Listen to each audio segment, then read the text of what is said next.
Hello, so this is video number 4 of 5 on my sequence of videos looking at graph traversal for AQA A-level computer science. And in this video, we're going to look at the ideas behind Dijkstra's algorithm. And Dijkstra's algorithm is a fantastic way to deal with how to traverse a graph and find the shortest distance if you've got weights on your edges. So remember, your nodes are these kind of A, B, C bits. Edges are the connections between them. We do call them edges. So if we talk about a graph with few edges or many edges, we don't mean kind of looking at B and G and not E and F because they're in the middle. We mean is edges as in connections between the nodes. So that language sometimes trips people up a little bit. But anyway, if you've got a weighted graph, a graph with weighted edges, then Dijkstra's algorithm can be used to find the shortest path across it. And in this particular video, I'm not going to look at any code. I'm not going to look at any trace tables. I'm actually going to do some further maths. And if you've done, or if you're doing A-level further maths, you might already be familiar with this. And if you haven't done further maths, which a lot of you won't have done, then this will be a really useful introduction to how it works. Because understanding the algorithm first makes tracing it much, much easier. So what do? With Dijkstra's, we have these double beds. Okay? Sometimes we write the nodes on them, sometimes we don't. This double bed, we've got the pillows at the top, we've got two pillows, and then we've got the rest of the bed underneath. And what we do is we use these two pillows to write down. And I sometimes get the order the wrong way around, but it doesn't matter too much unless you're doing further maths. If you're doing further maths, then make sure you get the order the right way around. But for us, it doesn't matter too much. But this is going to be the order in which we've sorted them, and this is going to be the final distance. And then at the bottom, we've got the working area. And that's what we're going to include on this graph. Now, it's really important I point out, I took this graph from a worksheet produced by physicsandmathstutor.com. Physics and Maths Tutor doesn't just do physics and maths. They've got a really good A-level computer science section. And I very strongly recommend that you use them as part of your revision because they are really, really helpful. So we've got this graph here. I want to get from node A to node J. And I need to work out how to do that. Well, node A, my distance from A to A is 0. And that is the first one that I've finished and done. Easy peasy. What I then do is I look at all the adjacent nodes from A and I fill them in the main area of bed. So that's 17. That one's 18. And this one down here is 15. Okay, so currently that's my shortest route. Get to C is 18 steps from A. Get to B, 17 steps. To get to D, it's 15 steps. Hopefully fairly self-explanatory, pretty straightforward. What do I do now is I pick the bed with the smallest number. And the bed with the smallest number is D. So I say, right, the shortest possible distance to D is 15. Okay, I might be able to find a shorter route to C. I might be able to find a shorter route to B, but there is no chance, it is mathematically impossible to find a shorter route to D because I can't go from C and then somewhere else because C is 18. So already I've gone past 15. So that is definitely 100% mathematically proven the shortest route to D. And that is the second node that I've sorted out. Then what I do is I look at where can I go to from here? And this is why it's really important to cross the weights off whenever you do them. So it's taken me 15 steps to get to D, 14 steps to get to F. That would be a total of 29. Get from D to I is 29 plus the 15 is 44. And that's all the adjacent nodes done. I don't need to go back because I've already crossed that one off. So then, again, I pick the bed with the shortest weight, which is 17 up here. So that's the third node to be sorted. And the shortest possible distance is 17. Because again, I could go to D and then F, but then I'm to 29. I can't get to B any less than 17 doing that. Go to C, I'm up to 18. Again, there's no way I can ever get there. So the shortest distance that's in a bed that isn't finished is definitely the one I want to interrogate next. So where can I go to here? So 17 steps to B plus 27 is 44 to get to G. And 18 and 17 is 35 to get to E. So that's everything sorted, and I think I'm done. So I'm going to circle that one, just to remind me. You don't need to do that because the 3 in there tells me really. Just to remind me that one's done. So which bed has the smallest weight now? It's C. So that's the 4th one to be finished, and the distance is 18. So where can I go from here? I could go up to E. 18 plus 15 is 33. That's an improvement. So I'm going to write that in there. Found a shorter route to E. If I go down here to F, 18 plus 10 is 28. I found a shorter route to F. So I'm overwriting what was the previous shortest route, which was A to D to F, 29. Now A to C to F is a little bit shorter. Real. So run out of all the nodes, all the edges, all the nodes that are adjacent. So what next? The bed with the shortest value, smallest value is F. So that one's done. That's the 5th one to be completed. And 28 goes in there. Where could I go? I could go up to E. That would be 32. 28 plus 4 is 32. So that is another improvement.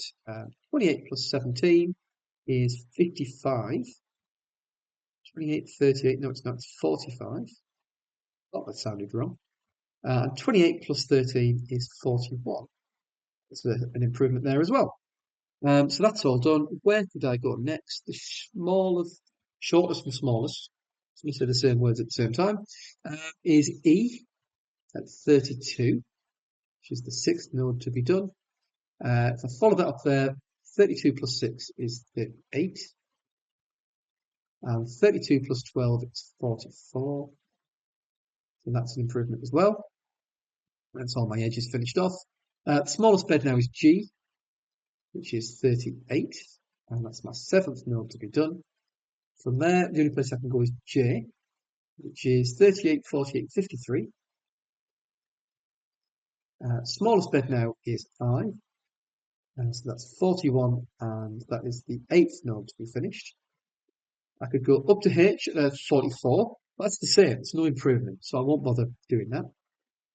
I could go up to J, that would be 54. That's no improvement, so I'm not going to write that in. There's no point just writing it in because I can. It's got to be better. H is now the one with the smallest number, so 44 and 9. And then from there, I could go across to there, which is 55. Again, that's no better. Then the only node left is J, which is 53. And that is the 10th node to be finished. So I can now say my shortest route from A to J would take me 53 steps. And I can backtrace it by going, didn't go minus 11 to 44, so it wasn't that route. Didn't go minus 13 to 41, so it wasn't that route, so I must have come that route. 38 plus 15 is 53, so I came from G. To get there, 38, I came from E. You can remember that, that really helps. But if you can't remember, 38 minus 6 is 32. That's okay. To get to E, we actually came from F, because 32 minus 4 is 28. To get to there, we came from C, and to get to there, we came from A. So my shortest route is A, C, F, E, G, and J. And that was 53 steps. And that is Dijkstra's algorithm. One more here. I'm going to do this one really quickly, just because I can. If you think you've got it and you want to practice some more, pause this first, take a screenshot, have a go at filling it in, and then see if it matches what I do. And we'll see if you're right or I'm right. Is it entirely possible I'll do this wrong? Because it does happen, but I'll do my best. So I'm going to start at S, start. I'm going to aim to get to T, the target. And I'll do this really quickly, so forgive me if I start talking a bit fast. But the distance to S must be 0, and it's the first node. Adjacent ones, up here is 24, over here is 61, down here is 18. Smallest bed is B, so that distance is then locked in at 18 as the second node to be done. If I went up here, that would take me 60. 18 plus 42 is 60. And 18 plus 12 is 30. So smallest bed now is A. That's 24, and that was the third node to be finished. 24 plus 34 is 58. That would be an improvement, so I'll write that in. 24 plus 42 is 66. Right, smallest bed is down here at E, so that's 30, and that's the fourth one to be done. I could go up to C, that would be 58. 30 plus 28 is 58. That's exactly the same, no improvement. I could go up to F, 30 plus 11 is 41. I could go over to H, which would be 77. Smallest bed now is 41, is the fifth one. I could go left, which would be 56. That's another improvement. 56. I could go up, would be 64. That's an improvement. I could go, can't go down, I could go down to 35. That would be 76. Another improvement. And I could go over here to 79. Okay. Smallest bed now is 56, which is C. 56. The only edge I haven't already looked at is this one. 56 plus 7 is 63. That is a bonus. So I'll put that in. Smallest bed now is D at 63. That's number 7. Only one edge left. That would take me to 75. That's progress. Smallest bed then is G, 75. Only one edge. That would take me to 89. H is the next smallest bed. That's 76. And that would take me 87 steps. So again, that's progress. And then the last one is 87. And that is the 10th node to be finished with. So how did we get there? 87 minus 11 is 76. So get to T, came from H. To get to there, we came from F. To get to F, we came from E. To get to E, I came from B. And to get from B, I came from S. Now, a bit of that backtracking was from memory. But again, algorithmically, you can say 87 minus 14 is not 75, so it can't be that. But 87 minus 11 is 76, so it must be that one. And then do the same. We could also record on these beds which node we came from. But in further maths, we don't do that. This is exactly what we do in further maths. When we look at the code next week, in the next video, then we'll have a look at how we do that algorithmically or in the code. But for now, that's the idea. I'll give you one more of these for now. And I did say that I might get this order wrong. I knew I had. I knew there was a chance I would. In further maths, you put the order in that pillow and the final value in that pillow. Again, if you do further maths, that's really important. If you don't do further maths, don't worry about it. In computer science, we don't ever see anything that looks exactly like this. We just see a normal graph with the weighted edges.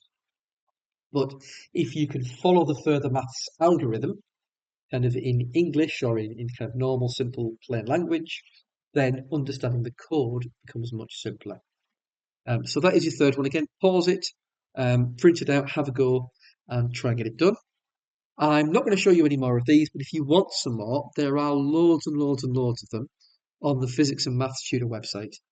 They're really, really useful. I use them in my lessons all the time, and they're very, very good for practicing Dijkstra's algorithm.